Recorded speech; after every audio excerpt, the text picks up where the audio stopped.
जय श्री कृष्णा। प्रिय दर्शकों, आप सभी का स्वागत है हमारे इस YouTube चैनल पर। राजस्थान के अंदर सचिन पायलट अपनी ही सरकार के खिलाफ धरने पर बैठ गए हैं।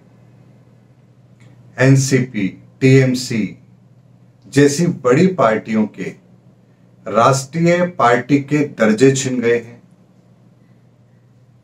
आम आदमी पार्टी को राष्ट्रीय पार्टी का दर्जा मिल गया है।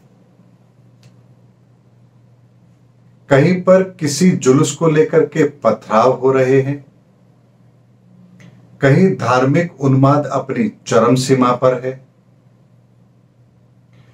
चीन 9 साल से ज्यादा समय से चली आ रही लड़ाई को बंद करवाने में कामयाब हो गया है।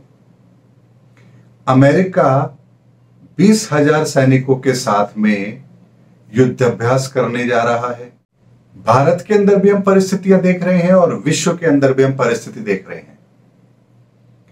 और एक ही समय पर बहुत थोड़े कम समय के अंतराल में ये सारी की सारी घटनाएं होना आरंभ हो गई हैं। अब बहुत से लोगों के मन में एक प्रश्न आता है, अभी तो गुरु चांडाल योग आरंभ ही नहीं हुआ है, वो तो 22 तारीख से आरंभ होगा, 22 अप्रैल से। उससे पहले ही ये सारी चीजें होना शुरू हो गई है। तो दर्शकों, आज के इस वीडियो के अंदर इन सब घटनाओं का कारण कब से कब तक चलेगा और कौन सा समय होगा जब इन सब घटनाओं का पीक होगा और कौन सा वो समय होगा जब हम इन घटनाओं से अपने आप को सुरक्षित करेंगे।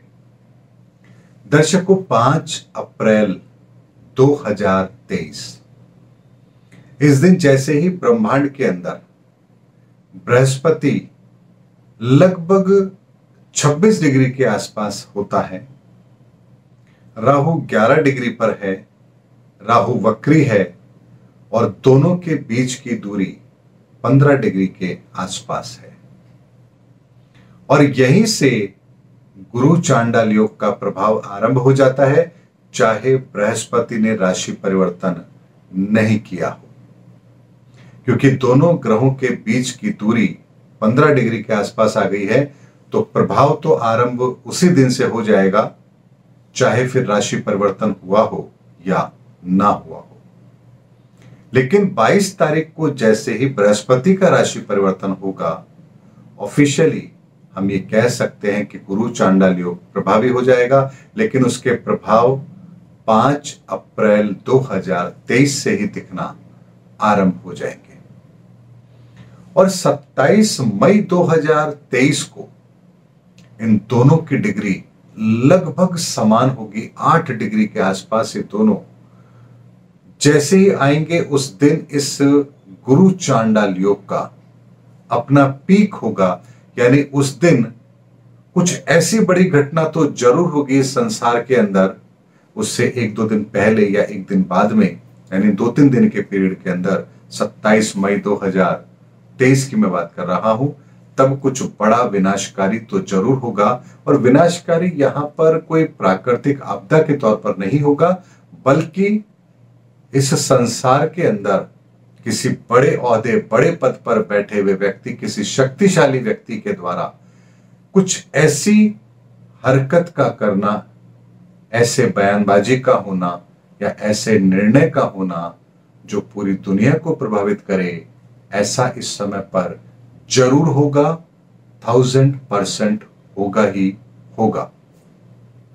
और इसके बाद में इस गुरु चांडाल योग के प्रभाव धीरे धीरे कम होना आरंभ हो जाएंगे। हालांकि राशि परिवर्तन जब तक नहीं होगा अक्टूबर के अंदर, तब तक ये चांडाल योग बनेगा। लेकिन इसके प्रभाव 27 मई के बाद धीरे धीरे कम होना शुरू हो जाएंगे और लगभग 1-1.5 महीने के पश्चात गुरु चांडाल योग के प्रभाव लगभग शून्य हो जाएंगे। यानी कुंडलियों के अंदर तो ये योग बनेगा जिन भी जातकों का जन्म होगा, लेकिन उनका प्रभाव न्यूट्रल होगा। इसीलिए दर्शकों, एक बात को हमेशा हमें ध्यान रखना चाहिए, ग्रहों का प्रभाव कब से आरंभ होता है, कब उसका मध्य होता है, कब उसका पीक होता है, कब उसका अंत होता है और कब उस योग का ज्योतिष गणना के आधार पर उसका समापन होता है, ये अलग अलग विषय है। जैसे मैं आपसे एक बात कहूं, हमारा दिन आरंभ कब होता है, डेट कब बदलती है, रात को ठीक 12 बजे। लेकिन ठीक 12 बजे डेट बदलती है, लेकिन आसमान में रात ही हमें नजर आती है। जिस तरह से सुबह 4 बजे हम कहते हैं ब्रह्म मुहूर्त है, लेकिन अंधेरा ही होता है। यानी कि परिस्थितियां तो बदली हैं, लेकिन बाहर से जब हम देख रहे हैं तो उनके प्रभाव वही दिखाई दे रहे हैं। ठीक इसी तरह से ग्रहों की भी अपनी एक प्रक्रिया होती है।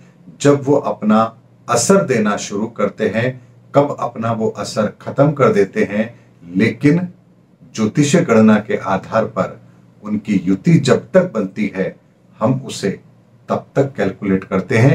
लेकिन ये ज्योतिष विद्या के अंदर भी बहुत गूढ़ता के साथ किया जाने वाला रिसर्च है, कैलकुलेशन है कि कब कौन सा ग्रह इसके साथ आकर के क्या प्रभाव देना आरंभ करेगा। बेशक चाहे उनकी दोनों की राशियां ही अलग अलग क्यों ना हो, लेकिन प्रभाव आपके वहीं से शुरू होते हैं। इसीलिए दर्शकों 5 अप्रैल के बाद से परिस्थितियां बिगड़ना आरंभ हुई है। 27 मई उसका पीक होगा और उसके लगभग 1-1.5 माह के पश्चात हम इस गुरु चांडाल योग से काफी हद तक अपने आप को फ्री कर चुके होंगे। इसीलिए दर्शकों 27 मई का मुझे भी इंतजार है, आपको भी रहेगा। देखते हैं कौन वो शख्स है जो बड़ी मूर्खता करने जा रहा है, या कौन सी वो घटना है जो इस संसार में घटित होने वाली है। उम्मीद करता हूं दर्शकों मेरा वीडियो आपको जरूर पसंद आया होगा। अगले वीडियो में आपसे फिर भेंट होगी, तब तक हमारे चैनल पर बने रहिए। जय हिंद, जय भारत।